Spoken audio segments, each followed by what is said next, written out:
Bon, il est temps qu'on parle du fameux démon de Hell's Kitchen. Bon, par contre, je vais être franc, à la base, je voulais faire toute la vidéo comme ça, mais soyons honnêtes, c'est un calvaire.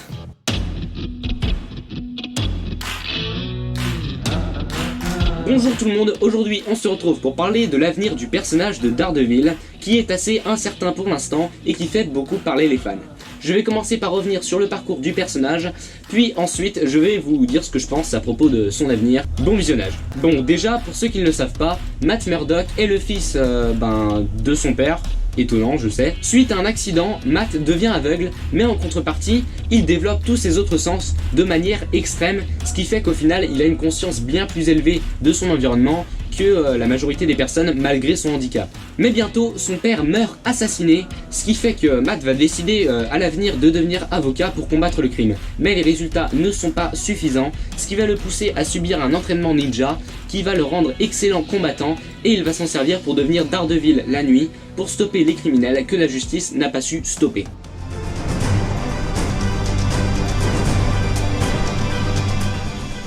Du coup, Dédé, comme on l'appelle, est un personnage plutôt sombre de l'univers Marvel. C'est un petit peu le Batman de chez Marvel, et donc c'est un personnage qui, qui est assez réaliste, il n'a pas beaucoup de super pouvoirs, et en plus de ça, le personnage, il est quand même un petit peu atteint psychologiquement. Alors ce n'est pas un malade mental, mais c'est le genre de personne qui va aller déterrer le corps de sa femme pour vérifier qu'elle est bien morte et qu'il n'est pas victime d'un complot. Bref, c'est le genre de héros qu'on aime suivre, qui est passionnant. I need you to know why I'm hurting you. It's not just the boy. I'm doing this because I enjoy it. Il y a également un aspect religieux, parce que le personnage vit dans les quartiers de New York de Hell's Kitchen, donc la cuisine de l'enfer. Il est déguisé en démon avec des cornes rouges. Bref, il y a tout un background un petit peu religieux, bon, qui n'est pas trop présent, c'est pas non plus un personnage qui va toujours te parler de religion, pas du tout. Mais ça crée une sorte de symbolique dans ses actions, mais là n'est pas le sujet de cette vidéo. Bref, c'est tout simplement mon personnage Marvel préféré. Je ne suis pas un grand lecteur de comics, et du coup c'est par les adaptations à l'écran du personnage que j'ai vraiment appris à le connaître et à l'apprécier. Bon, alors déjà, quand j'ai vu le film Daredevil de 2003 avec Ben Affleck, oui, j'avoue, c'est peut-être pas la peine d'en parler. Bon, en tout cas, pour marquer le coup, j'ai trouvé le film mauvais, mais quand même regardable. Il y a quelques points qui sont intéressants avec ce film. C'est après avoir vu la série Marvel's Daredevil, diffusée sur Netflix de 2015 à 2018, que j'ai vraiment accroché au personnage. L'acteur Charlie Cox est génial, la bande originale et le générique sont vraiment mémorables.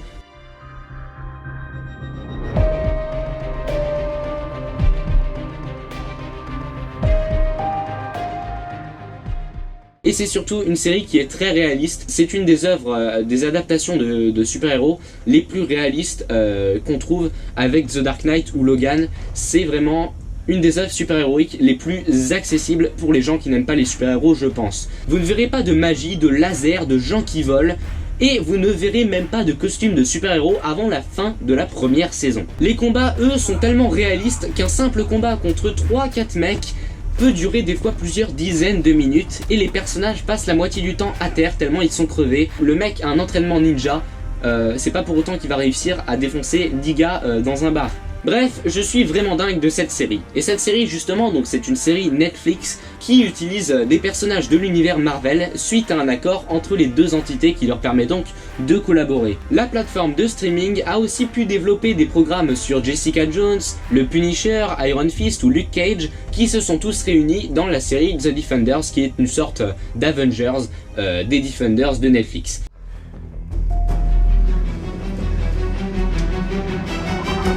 Et donc techniquement, ces 6 séries font partie du Marvel Cinematic Universe, donc l'univers cinématographique où l'on peut voir des personnages comme Thor, Iron Man ou Captain America ou encore Hulk. Bref, je ne vais pas tous les citer parce que j'en ai pour 24 heures, mais je dis bien techniquement parce que oui, officiellement, les séries et les films sont dans un même univers, mais vous ne verrez jamais référence aux séries dans les films. Et en soi, c'est très cohérent dans l'histoire parce qu'il n'y a pas de raison que des grands héros importants comme Iron Man ou Captain America mentionnent des héros qui agissent vraiment à l'échelle urbaine comme Daredevil, et donc ça paraît logique qu'on n'en parle pas dans les films du Marvel Cinematic Universe. Par contre, dans l'autre sens, c'est possible, des fois dans les séries, on va faire quelques références à Hulk ou Captain America, mais malgré ces références et la présence dans un même univers, et ben les séries sont totalement dissociées des films. Donc on peut les regarder indépendamment. Si vous n'avez pas vu les films Marvel, vous pouvez regarder les séries Marvel. Par contre, il faut savoir que ces séries doivent être regardées dans un ordre chronologique. Vous allez devoir les alterner pour avoir un bon ordre jusqu'au moment où ils se réunissent. Bref, je trouve ça très cool d'avoir donné autant d'indépendance à ces séries sans pour autant nous priver du plaisir d'imaginer Daredevil ou le Punisher coexister avec les Avengers du Marvel Cinematic Universe. Mais bon, revenons à nos démons. Ces 6 séries Marvel Netflix ont peu à peu été chacune annulées entre 2019 et 2020, entre 2018 et 2019. Merde, pezzo di merda. Ces 6 séries Marvel Netflix sont chacune leur tour annulées, malgré un succès critique et financier pour la plupart d'entre elles, entre 2018 et 2019. Alors certaines n'ont pas eu de chance, comme par exemple Luke Cage ou Iron Fist se finissent vraiment en cul de poule. La fin est très brusque et il n'y a pas du tout de conclusion apportée au personnage et à l'histoire. Par contre, d'autres comme le Punisher ou Jessica Jones s'arrêtent de manière assez douce. On te tease pas des trucs à la fin, on te fait pas genre là va y avoir une suite. Non, c'est juste voilà, l'intrigue de la saison se finit, mais c'est pas une conclusion globale à la série complète, je trouve. Daredevil, elle, a eu beaucoup de chance parce qu'elle se termine avec sa 3e saison, et sa 3e saison, même si il était prévu d'en faire une 4e à la base, ça ne se ressent pas du tout. Les relations entre les personnages se stabilisent, l'histoire est conclue, bref, on pourrait s'arrêter là. Enfin bref, c'est la fin du partenariat Marvel-Netflix, et maintenant, Marvel ont le sort du personnage entre leurs mains. Et du coup, qu'est-ce qui va arriver aux personnages? Depuis le temps, Disney, qui sont les propriétaires de l'univers Marvel, ont développé leur propre plateforme de streaming, Disney+. Ils ont déjà commencé à diffuser des séries liées au Marvel Cinematic Universe, comme The Falcon and the Winter Soldier, ou encore Loki, avec un succès critique et financier, comme d'autres séries qui sont sorties de la même manière. Et le personnage de Daredevil est très populaire. Donc la rumeur grandit selon laquelle Marvel déciderait de ramener le personnage d'entre les morts, entre guillemets, non pas que le personnage soit mort dans la série, mais que la série a été annulée, le faire revenir et l'inclure dans le MCU. Donc la solution serait peut-être de faire tout simplement une saison 4 de Daredevil sur Disney+. Mais je ne pense pas que ce soit une bonne idée. Déjà, il faut éviter de trop tirer sur la corde, d'autant plus que la 3e saison clôturait assez bien le récit selon moi. Je préférerais autant qu'on laisse la série telle qu'elle, sans faire de saison 4, plutôt que de nous resservir encore et encore la même chose jusqu'à ce que ça devienne nul. Parce que déjà, en termes de méchants, l'univers de Daredevil n'est pas extrêmement riche. Les premières et 3e saisons présentaient comme antagoniste le personnage de Wilson Fisk. Dans la seconde saison, l'antagoniste principal était la Main, donc une organisation scientifique, une organisation de ninjas. Et cette organisation était également présente dans d'autres séries Marvel comme Iron Fist ou The Defenders. Donc Wilson Fisk et la Main, qui sont des ennemis principaux de Daredevil dans les comics, ont déjà eu leur temps, ils ont déjà été développés et franchement on ne peut plus en faire grand chose après déjà plusieurs saisons basées sur eux. Daredevil possède aussi comme ennemi le personnage de Bullseye, que je vais plutôt appeler le tireur, et donc voilà, le tireur lui a déjà été exploré également dans la 3e saison, on laissait entendre qu'il pourrait revenir plus tard, mais globalement le gars aussi a fait son temps. J'ai lu aussi quelques comics Daredevil et il y avait des personnages, bon déjà des personnages, un personnage moitié loup-garou, donc qu'on ne verrait jamais dans la série Daredevil, c'est trop en désaccord avec le ton. Donc voilà, franchement je ne pense qu'il n'y a pas beaucoup d'autres personnages à ajouter dans cette série, d'autres méchants. Il faut un méchant, c'est la base de l'histoire, c'est un antagoniste qui va développer le héros en fait. Et donc s'il n'y a pas de nouveaux méchants qui apportent de nouvelles dynamiques, je ne vois franchement pas l'intérêt de faire une nouvelle saison. En tout cas, quoi qu'ils fassent, s'ils arrivent à garder la qualité des 3 premières saisons, franchement je suis pour. Mais j'en doute. La solution pour revoir le personnage sans pour autant trop tirer sur la corde serait d'après moi de faire une saison 2 à The Defenders. Comme ça on raconterait l'histoire de l'équipe et pas uniquement de DD.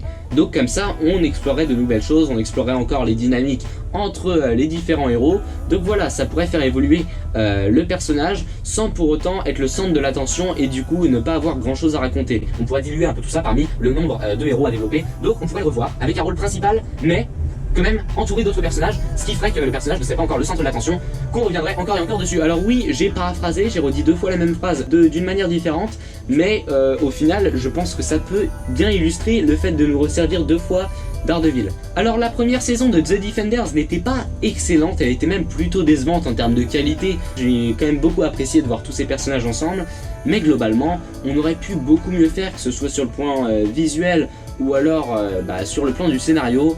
Voilà, il y avait quand même quelques imperfections, je trouve. Franchement, c'était assez prometteur, c'était pas mauvais non plus, et je pense qu'une deuxième saison ne pourrait que être meilleure. Et ça pourrait être une bonne solution pour amener le personnage. Et admettons qu'il fasse une saison 4 de Daredevil ou une saison 2 de The Defenders, en tout cas on peut croiser les doigts pour que tout simplement il leur laisse une certaine indépendance qu'ils avaient chez Netflix. Alors évidemment on n'attend pas une telle indépendance, parce que voilà, si Disney reprenne le truc c'est évidemment pour créer plus de liens, mais j'espère quand même qu'il y aura une certaine indépendance. Mais évidemment je rêve, bah oui je rêve, parce que Marvel ne sont pas cons, ils savent très bien que Daredevil est extrêmement populaire et que tous les fans rêvent de le voir arriver dans le Marvel Cinematic Universe. Ce serait vraiment stupide de leur part de passer à côté de ça, parce que avouez-le, qui n'a jamais rêvé de voir Daredevil à côté de Hulk? Moi et encore moi. Mais bon, on y reviendra. Donc, en supposant que ça arrive, comment Daredevil serait-il introduit dans le Marvel Cinematic Universe? Alors, j'ai déjà parlé de la prétendue arrivée de Daredevil via Spider-Man No Way Home dans une précédente vidéo, donc je vous invite à la voir. Mais en tout cas, pour moi, ce serait le pire film pour inclure le personnage, parce que déjà, Spider-Man No Way Home n'a rien à voir en termes de ton avec Daredevil. En plus de ça, il y a beaucoup de choses qui se passent déjà dans Spider-Man No Way Home, en plus d'inclure Daredevil. Cela dit, à mon grand bonheur, Charlie Cox, donc l'acteur qui interprète Daredevil dans la série Netflix, a déclaré qu'il n'allait pas rejouer le personnage dans le film de Spider-Man No Way Home. Oh, quel soulagement, sacrifiant. Ça ne veut rien dire, mais au moins j'ai fait une rime. Bon, après, c'est possible qu'il mente pour garder la surprise. Ça s'est déjà fait, ce serait pas étonnant qu'il mente pour réserver la surprise, comme ça quand t'es au cinéma. Oh, en fait, il est dans le film, ouais. Même si moi je réagirais pas comme ça. Mais bon, bref. Cependant, Hawkeye, la prochaine série Marvel Disney+, prévue pour décembre, fera apparaître le personnage de Echo. Et on dit même que le personnage pourrait avoir sa propre série. Mais Echo c'est qui? Echo c'est un personnage très commun dans l'univers des comics de Daredevil, alors on ne l'a pas vu dans aucune adaptation pour l'instant. C'est une combattante sourde qui a d'abord été envoyée pour tuer Daredevil avant de se ranger de son côté après être tombée amoureuse de lui. Et honnêtement je pense que c'est une histoire qui pourrait être assez intéressante à voir. Ça pourrait être une bonne base d'intrigue, peut-être pas pour une saison complète, mais c'est une histoire qui vaudrait le coup d'être racontée à l'écran je pense. Bref, c'est pour ça que beaucoup de fans théorisent sur l'arrivée de Daredevil via ce personnage de Echo, donc peut-être dans sa propre série ou bien dans Hawkeye. Et en soi, ce serait une très bonne manière de faire revenir le personnage. Le problème pour moi n'est pas la manière d'introduire Daredevil dans le MCU. Non, pour moi le problème c'est tout simplement de vouloir l'introduire dans le MCU. Imaginez Daredevil intégrer les Avengers. Ça y est, vous l'avez? C'est pas ouf hein? Non, parce que en fait je ne comprends pas la hype des fans de revoir Daredevil dans le MCU. Qu'est-ce que Daredevil, personnage urbain et réaliste, aurait pu apporter à Iron Man et à Thor dans le monde cosmique et magique qu'est le MCU? Nada. Le personnage n'aurait servi à rien. Donc pour moi, dans un rôle important, c'est mort, ça ne collera pas. Je veux dire, tu ne peux pas faire arriver ce personnage qu'on apprécie tous en tant que personnage majeur si tu n'as rien à raconter sur lui, si tu ne fais pas un programme sur lui. Donc pour moi je ne le vois pas arriver par exemple dans le prochain Avengers. C'est un personnage qui est dans le groupe mais qui n'a pas ses propres films, tout ça ce serait assez bizarre. Et si on fait ses propres films, du coup on reviendrait sur ce que je dis au début, c'est-à-dire trop tirer sur la corde et raconter des trucs qu'on a déjà racontés. Donc voilà, je ne le vois pas arriver dans un rôle principal parce que il aurait trop d'importance, et plus il aurait d'importance, plus il faudrait développer de choses à son sujet, et on n'en a plus vraiment des choses à son sujet à développer. Et c'est bien le problème. Mais du coup, dans un rôle secondaire, comme par exemple la Guêpe ou War Machine, et non plus, vous imaginez la déception de revoir ce personnage qu'on adore, de le voir dans un rôle secondaire, passer de temps en temps à côté des héros principaux et leur donner un coup de main. Sur le papier, ouais, pourquoi pas, mais une fois que tu leur as vu une fois, deux fois donner un coup de main, tu te diras ouais, c'est chiant, ils l'ont fait revenir, mais ça vaut pas ce qu'on avait avant, ça vaut pas ce qu'on avait dans la série, ça vaut pas ce qu'on avait chez Netflix. Donc personnellement, je ne vois pas d'autre solution que de ne pas mettre Daredevil dans le Marvel Cinematic Universe. Pas Daredevil, mais à la limite Matt Murdock, l'avocat. Marvel va forcément l'inclure dans le MCU totalement, ça c'est sûr. S'il est dedans, pour moi, il faut que mettre l'avocat et de temps en temps le super-héros. C'est avec l'avocat que ça va marcher, le super-héros, on n'a plus rien à raconter. On aurait donc le même personnage qu'avant, joué par Charlie Cox, toujours comme dans la série, mais cette fois on ne verrait que le côté avocat et le côté super-héros n'apparaîtrait pas. Il sera là de manière un peu plus suggérée que réellement là, tu vois. On verra l'avocat, comme ça te montrera, tu vois, Daredevil existe dans cet univers. Derrière l'histoire des films, eh ben il combat le crime, mais globalement on te le montre pas parce qu'on a déjà montré tout ce qu'il y avait à montrer. Mais malheureusement je ne pense pas que Marvel fera ça pour la simple et bonne raison qu'un super-héros ça rapporte plus de thunes qu'un avocat. Donc c'est sûr qu'on reverra Matt en tant que Daredevil dans le MCU à mon grand malheur. Donc s'ils veulent absolument ramener le côté super-héros de Daredevil, j'espère au moins qu'ils vont un peu séparer les deux entités, c'est-à-dire mettre Daredevil dans des programmes un petit peu solo, même si évidemment on va faire quelques liens, voilà, ça reste le MCU comme je l'ai dit. Voilà sa petite histoire dans sa série Disney+, de son côté, pendant que de temps en temps, en tant qu'avocat, il rejoint les films, donc voilà, donner un coup de main avec Spider-Man pendant son procès, mais globalement, on ne le voit pas en tant que super-héros, et c'est dans sa propre série qu'on le voit en tant que super-héros. Voilà, ça, je l'accepterai. Mais Daniel Richtman, qui fait souvent fuiter des informations à propos de nouveaux films Marvel, semble indiquer que Marvel et Disney travaillent sur un programme Daredevil, donc sur une saison 4, il me semble, et de le faire de manière soft reboot. Ça veut dire quoi? Ça veut dire qu'on reprend les mêmes acteurs, on reprend plus ou moins les mêmes personnages, mais globalement on oublie tout ce qui s'est passé avant pour refaire un peu tout à notre sauce. On ne contredit pas tout, on fait pas comme si ça n'avait jamais existé, mais on ne fait pas de référence. Donc en gros on fait une suite qui n'est pas une suite, on reprend les mêmes personnages et on lance une nouvelle histoire avec eux sans parler de ce qu'il y avait avant. On parle aussi d'abandonner le côté violent de la série Netflix pour cette fois se tourner vers quelque chose de familial, et ça serait totalement en contradiction avec la série, étant donné que d'après Charlie Cox, la série a justement été créée pour faire quelque chose de différent du MCU. Les enfants qui étaient fans de Daredevil, qui lisaient les comics dans leur enfance, maintenant ils ont grandi, et ils sont peut-être toujours fans de Daredevil. On fait une série pour les anciens fans, pour qu'ils puissent retrouver ce qu'ils avaient aimé chez le personnage dans leur enfance, mais avec un côté mature qui leur correspond mieux une fois adultes. C'était le but de cette série. Rappelez-vous que Daredevil, chez Netflix, c'était des mecs qui se faisaient égorger ou broyer le crâne dans la porte d'une voiture.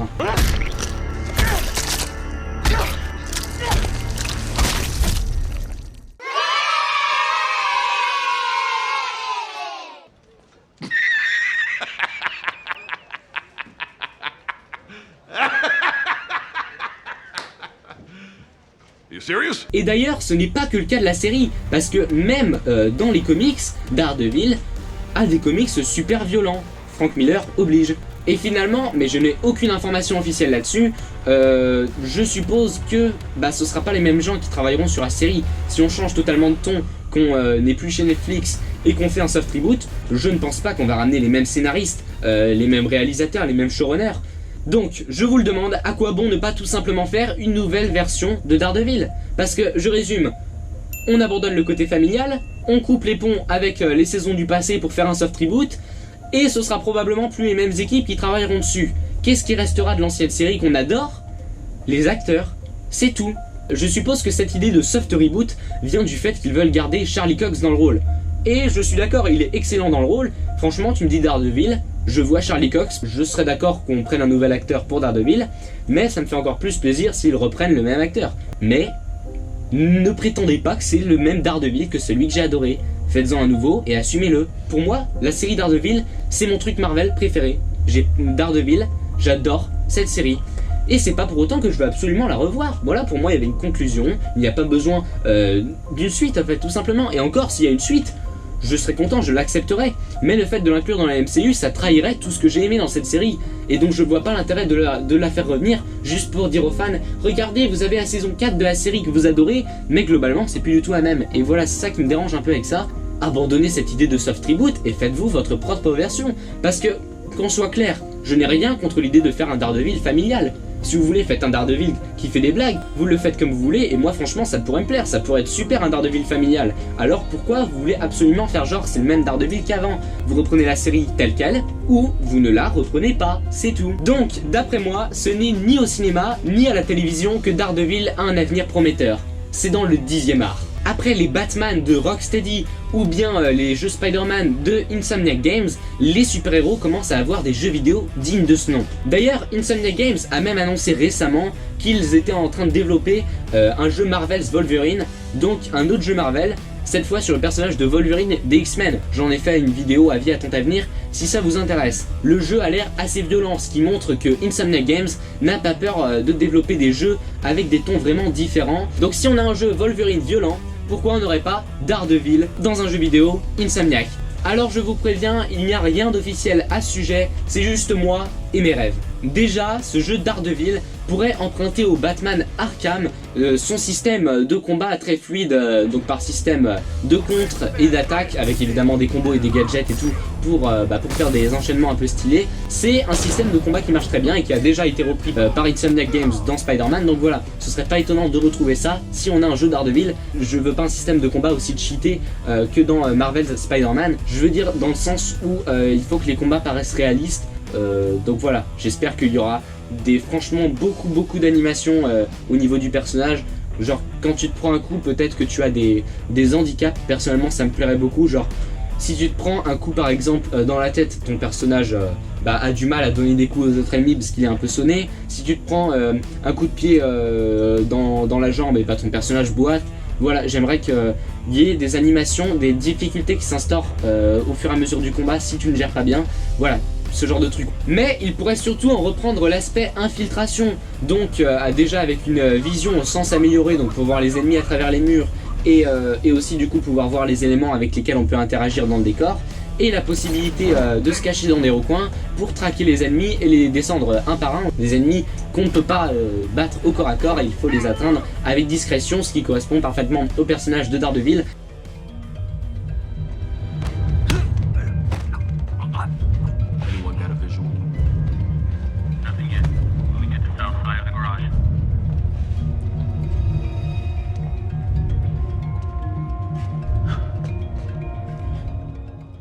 Bon, évidemment, on veut un mode libre pour pouvoir se déplacer dans les rues de New York, façon Assassin's Creed en mode parcours. Voilà, histoire de pouvoir monter en haut des bâtiments, il faut pouvoir se déplacer où tu veux, dans une ville, aussi bien en hauteur. Après, évidemment, ce serait assez dur de gérer le mode libre dans la ville, étant donné que Daredevil, si oui, effectivement, il fait du parcours, je l'imagine pas faire du parcours en mode Assassin's Creed non plus, parce que Assassin's Creed, c'est dans des bâtiments d'époque, donc il y avait beaucoup plus de prises. Par contre, voilà, à New York, je ne vois pas trop Daredevil réussir à escalader les bâtiments. Alors certains oui, d'autres non. Donc je pense qu'il devrait faire un level design qui te permet de relier certains bâtiments, je sais pas, peut-être des travaux entre certains bâtiments, donc des échafaudages qui permettent de progresser entre les bâtiments. Et pour les bâtiments totalement inaccessibles, je rappelle que Daredevil a quand même un nunchaku qui peut se diviser en deux et se lancer pour servir de câble, ce qui permettrait de nous tracter en haut des bâtiments, voilà. Bien entendu, on veut la possibilité de pouvoir porter les costumes de n'importe quelle version du personnage. Donc si tu me mets un costume de Daredevil dans un jeu vidéo Daredevil avec le truc qui cache les yeux, avec le bandeau, avec le nœud derrière, et ensuite là les gros points énormes parce qu'ils sont enroulés dans des bandages couverts de sang là, avec les phalanges qui saignent là. Oh mais là je vais tomber dans les pommes, là je vais être en extase. Bref, je divague, je divague à la dérive. Donc ça veut dire que si tu dérives sur un bateau et que tu vois, on peut dire des formes ondulées sur l'eau, tu peux dire vague à la dérive. Je sais pas si vous avez remarqué, mais je suis un grand fada des jeux de mots. Dès que je trouve des sonorités qui ressemblent à un truc, je sors un jeu de mots complètement éclaté au sol, mais ça me fait bien rire. Ce que je trouverais vraiment intéressant aussi, histoire de donner plus d'originalité, parce que globalement, tout ce que je dis pour l'instant, ça reviendrait au même gameplay que les jeux Spider-Man de Insomniac ou les Batman Arkham, des choix de dialogue. Donc voilà, histoire de bien te faire ressentir les conséquences de tes choix, de tes actions. Donc pendant les cinématiques, pendant les dialogues, tu peux choisir entre différentes réponses voilà, qui vont affecter le scénario, mais surtout des passages au tribunal. Je pense que ça pourrait être intéressant, histoire d'exploiter le côté avocat de Matt Murdock. Donc je sais pas, il y a des moments toujours en lien avec l'intrigue principale, et là pour défendre ton avocat, tu dois choisir entre plusieurs réponses, plusieurs choix de dialogue qui vont te permettre ou pas de réussir à défendre ton avocat, ce qui va avoir une incidence sur le scénario. Je trouve que ce serait vraiment super intéressant. Et évidemment, il faut aussi la possibilité de pouvoir écouter le rythme cardiaque des personnages qui sont dans la pièce dans le jeu vidéo. Comme ça, tu peux détecter s'ils mentent ou pas, et du coup, ça peut influencer tes réponses dans les choix de dialogue, etc. Bref, comme dans la série, mais en jeu vidéo. Je pense que vous avez compris le concept. Et le sound design dans son ensemble devra aussi être très bien fait, histoire d'être bien immersif, comme ça t'entends tous les bruits, les moindres détails, comme Daredevil quoi, histoire d'être bien dans la peau du personnage. On peut bien sûr espérer des personnages secondaires hyper cool, comme The Punisher, Jessica Jones, ou encore Elektra. Elektra je l'adore dans la série, je l'adore. Je l'ai dit assez, non, je vais quand même dire encore une fois. Elektra, je l'adore. Enfin, en même temps tu me diras, j'adore Jessica Jones aussi, elle est tout le temps bourrée, elle est tout le temps super marrante.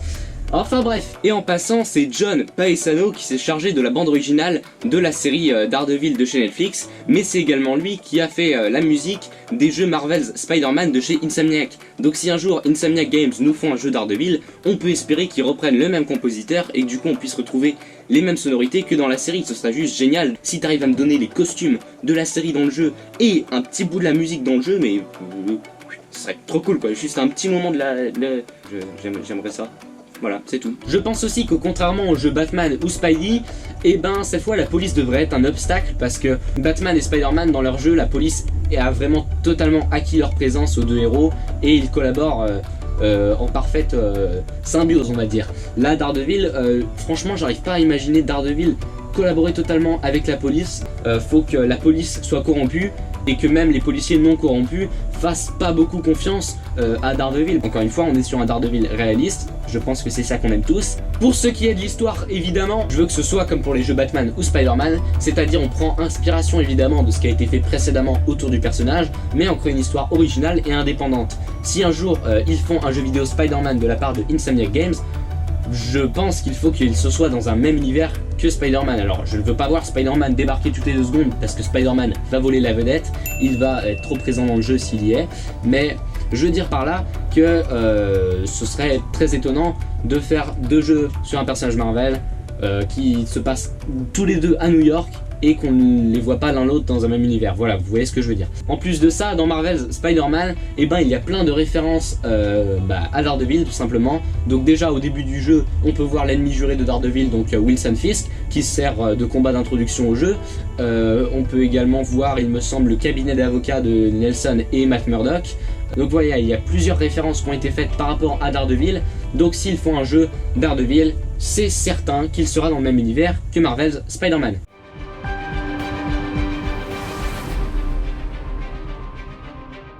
Donc voilà, franchement, quel fan de Daredevil n'attend pas un jeu vidéo? Ça serait incroyable. Daredevil dans le MCU, c'est hyper chaud. Daredevil en jeu vidéo, ce serait génial. Globalement, je pense la même chose des autres Defenders, dans le sens où je les vois mal arriver dans le MCU. Mais j'ai choisi Daredevil parce que c'est mon préféré de la liste et en plus c'est celui qui illustre le mieux ce que je veux dire dans cette vidéo.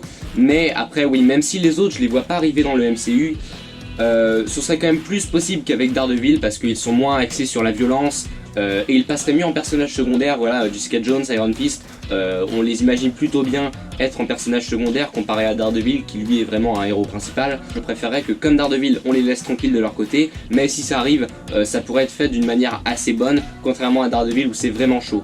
Et du côté des jeux vidéo, je pense pas que les autres Defenders mériteraient d'avoir des jeux vidéo, sauf Jessica Jones qui, elle, je pense, pourrait avoir un jeu narratif en mode Telltale ou Life is Strange. Je connais pas vraiment ces jeux-là, mais d'après ce que j'en ai vu, ça a l'air d'être le genre de jeu qui correspondrait bien au personnage de Jessica Jones.